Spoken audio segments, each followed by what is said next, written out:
Hello friends, आप सभी का हमारे यूट्यूब चैनल ज्ञान वेदाज में स्वागत है।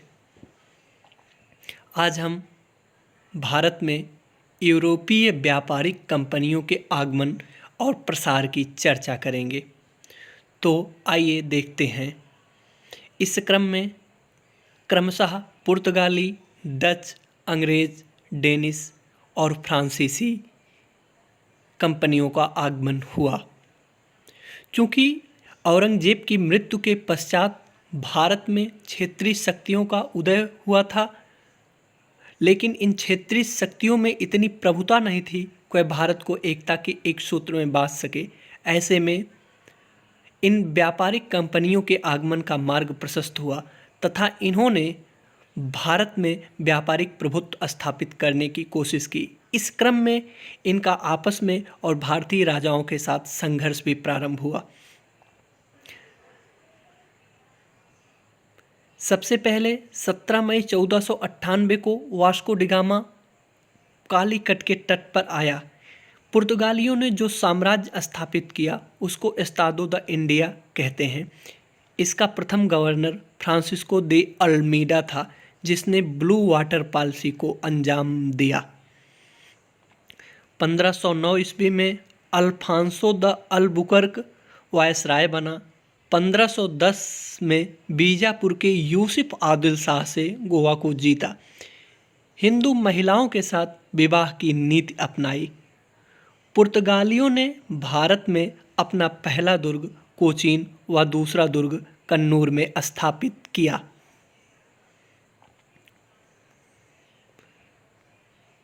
इसके बाद जो सर्वप्रमुख शक्ति का भारत में आगमन हुआ वह मार्च 16 में डच कंपनी थी।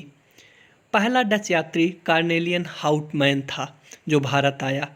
इन्होंने मुसलीपट्टनम, सूरत, चिंसुरा, नेगापट्टम व कासिम बाजार में अपनी फैक्ट्रियां स्थापित की। डच और अंग्रेज़ों के बीच प्रभुता को लेकर कई युद्ध हुए। उसमें 1759 के बेदरा युद्ध में अंग्रेज़ों ने डचों को पराजित कर भारत में इनके भाग्य का अंत कर दिया। जिस व्यापारिक शक्ति ने भारत को में सबसे ज़्यादा प्रभाव डाला वह अंग्रेज़ थे। 1600 में ईस्ट इंडिया कंपनी की स्थापना होती है। The governor and company merchants of London trading into the east Indies के नाम से।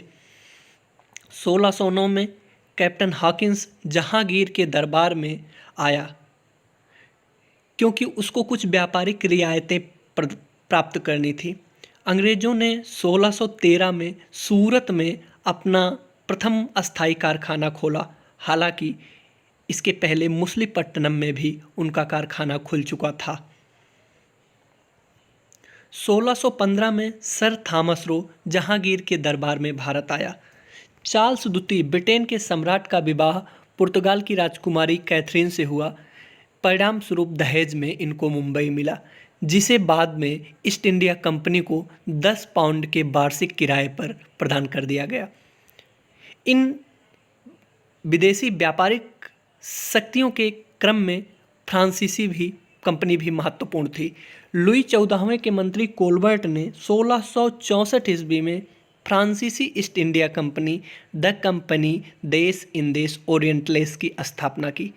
यह कंपनी पूर्णतः राज्याधीन थी, अर्थात फ्रांस की सरकार का इस पे प्रभुत्व था, जबकि ब्रिटेन की कंपनी के साथ ऐसा नहीं था। 1742 में डुप्ले फ्रांसीसी गवर्नर नियुक्त किया गया। डुप्ले पहला व्यक्ति था जिसने सहायक संधि का प्रयोग व्यवहारिक रूप में भारत में किया, जबकि इस नींव को वारेन हेस्टिंग्स से भारत में बहुत मजबूत किया। फ्रांसीसी और अंग्रेज़ों के मध्य प्रथम कर्नाटक युद्ध, द्वितीय कर्नाटक युद्ध, तृतीय कर्नाटक युद्ध हुए। प्रथम कर्नाटक युद्ध की समाप्ति एक्सला चैपल की संधि से हुआ।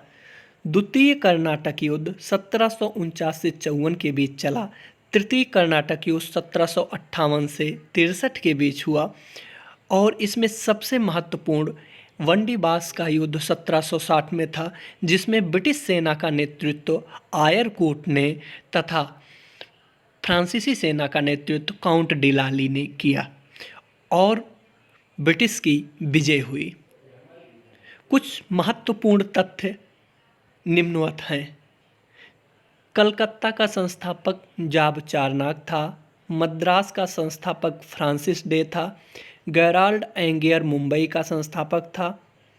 सूतानती, कलिकाता व गोविंदपुर को मिलाकर कलकत्ता की स्थापना हुई।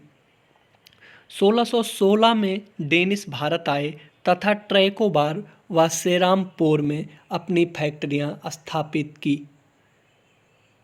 धन्यवाद।